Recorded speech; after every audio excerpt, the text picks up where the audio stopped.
Hana mến chào cô bác, anh chị và các bạn. Sau nhiều năm tìm tòi và học hỏi, thì hôm nay Hana đã tìm thấy được công thức làm gà xì dầu của Hồng Kông vô cùng đặc biệt và thơm ngon. Theo cảm nhận của nhiều người, đây là hương vị rất là giống khi mình mua ở tiệm của người Hoa. Nếu cô bác, anh chị và các bạn thích món ăn này, vào bếp làm cùng với Hana nhé. Một cách làm rất là đặc biệt của công thức này là trước khi làm gà xì dầu, mình chuẩn bị dầu hành. Hành tây thì Hana sử dụng 35g, mình sẽ đem đi cắt sợi. Nếu cô bác, anh chị và các bạn thấy miếng nào còn to, mình nhớ cắt cho bằng. Để một chút mình chiên miếng to miếng nhỏ vàng không đều, và mình sẽ gỡ hành ra từng sợi cho tách rời riêng biệt nhau.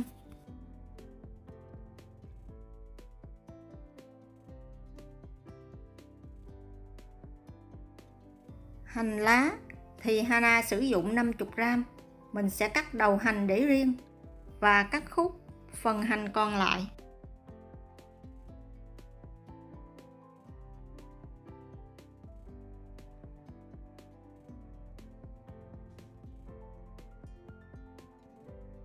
Gồm 12g gừng, sau khi gọt vỏ rửa thật sạch, đem đi cắt lát.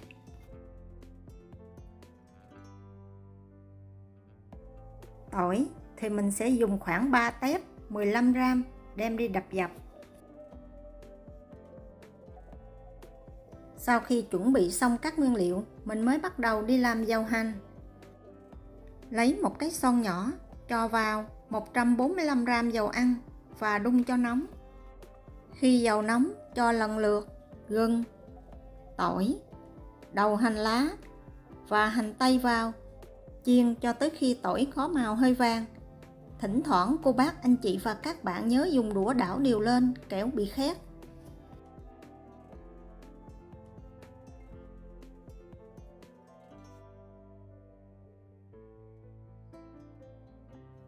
Sau khi tỏi có màu hơi vàng nhẹ, thì mình mới bắt đầu cho hết phần hành lá cắt khúc lúc nãy vào, đảo đều.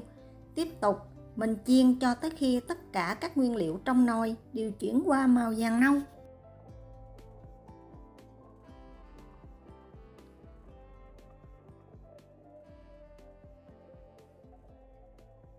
Bây giờ mình sẽ tắt bếp và chắc lấy phần dầu hành này để qua một bên.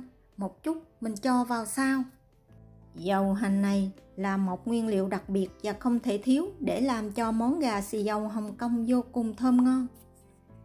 Xong phần dầu hành, mình sẽ chuẩn bị phần nấu nước tương. Nếu cô bác, anh chị và các bạn có túi vải thì mình dùng, không có mình dùng miếng vải mùng giống như của Hana cũng được. Cho vào miếng vải 1/2 muỗng cà phê tiểu hồi, 15g gừng cắt lát, một miếng nhỏ vỏ quýt khô khoảng 1,5g, một tay hồi nhỏ khoảng 1,5g và 3 lá nguyệt quế khoảng 1,5g. Mình cắt ra làm đôi để một chút mình dễ bọc lại. Một trái thảo quả nhỏ cũng khoảng 1,5g. Tất cả các nguyên liệu cô bác, anh chị và các bạn đừng dùng nhiều quá, mùi vị sẽ bị nồng, ăn không ngon. Sau đó mình sẽ bọc kín lại và dùng chỉ để cột phần vải này. Nếu cô bác, anh chị và các bạn có túi vải mình dùng tiện hơn. Đây là nguyên nhân tại sao mình làm món gà xì dầu bất cứ công thức nào cũng không giống ở tiệm. Nước tương này gọi là nước tương hấp cá. Cô bác, anh chị và các bạn dễ dàng tìm mua bất cứ ở đâu. Việt Nam Hana thấy Shopee có bán khoảng 60.000 một chai. Mình sẽ cho hết chai nước tương này 410ml vào son. Thêm vào 1 lít nước. Vì gà mình làm đầu tiên nên Hana thêm 200ml nước súp gà. Nước này cô bác, anh chị và các bạn có thể dùng xương gà để luộc, giúp cho hương vị đậm đà hơn. 10g bột nêm gà. Và đặc biệt mình không dùng rượu nấu ăn mà mình dùng rượu hoa hồng. Rượu hoa hồng này mình mua trong shop châu Á hoặc trên Shopee cũng có bán khoảng 60.000. 50g hắc xì dầu. Đường thì Hana sử dụng đường thẻ 130g. Khuấy đều hỗn hợp lên, sau đó cho túi gia vị vào, đậy nắp lại, nấu ở lửa lớn cho tới khi nước sôi. Để đảm bảo chính xác, Hương vị của món ăn, cô bác anh chị và các bạn đừng thay đổi. Nguyên liệu dễ tìm và không có mắc. Mình mua một lần nhưng mà mình xài cả đời. Sau khi nước sôi thì cho hết phần dầu hành lúc nãy vào, hạ lửa vừa, nấu thêm 20 phút nữa. Về thịt thì tùy theo cô bác anh chị và các bạn thích ăn loại nào, loại miếng, loại nguyên con, hoặc là mình có thể cho trứng luộc. Thịt ba chỉ heo, bắp bò ăn cũng rất là ngon, nhưng mà thịt heo và bắp bò cô bác anh chị và các bạn nhớ luộc trước, cho mềm sau đó mới cho vào nấu.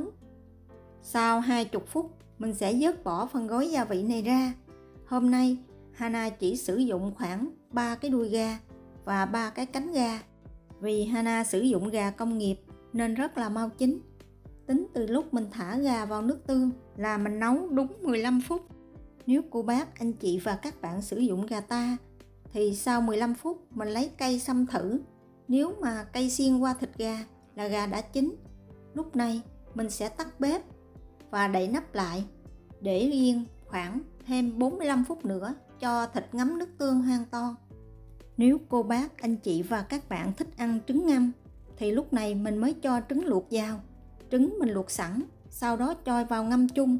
Mình đừng nấu trứng chung với nước tương, vì nếu mà mình nấu lâu, lòng trắng trứng cứng lại, ăn không ngon. Sau 45 phút, mình sẽ vớt gà ra ngoài, rưới một ít nước sốt lên trên, ăn chung với cơm trắng, rất là ngon. Phần nước tương còn lại thì cô bác anh chị và các bạn mình cất vào tủ đông. Khi nào cần ăn, mình lấy ra ngoài. Chỉ cần đun sôi lại, thêm một ít nước. Vì nước tương mình càng nấu thì càng sắc lại. Nước tương này mình có thể để dùng dần quanh năm suốt tháng, vô thời hạn. Vì càng nấu thì phần nước tương này càng có nhiều chất ngọt từ gà, ăn càng ngon. Chỉ là nó hơi sắc lại mặn, vì vậy cô bác anh chị và các bạn phải thêm một ít nước. Nếu mà mình làm gà nguyên con thì mình tăng tất cả các nguyên liệu lên gấp 3. Vì mình ngâm ngập gà mới ngon. Cô bác anh chị và các bạn muốn ăn đúng chuẩn, chui lòng, đừng thay đổi tất cả các nguyên liệu mà Hana chia sẻ. Đây là công thức gà xì dầu, Hana cảm thấy chuẩn vị nhất, ngon nhất. Vì vậy, khi xem, cô bác anh chị và các bạn nhớ chia sẻ cho thật là nhiều người biết tới công thức này nha. Cảm ơn cô bác anh chị và các bạn rất nhiều. Nếu thích những gì Hana chia sẻ, nhớ đăng ký ủng hộ kênh của Hana nhé. Hana cảm ơn. Kênh của Hana trước giờ chuyên chia sẻ về món bánh. Bắt đầu từ tháng 5 này, Hana chia sẻ thêm nhiều món ngon để ăn cơm, để đãi tiệc. Chủ yếu là các món của người Hoa. Cô bác anh chị và các bạn nhớ đăng ký để được nhiều món ăn ngon hơn.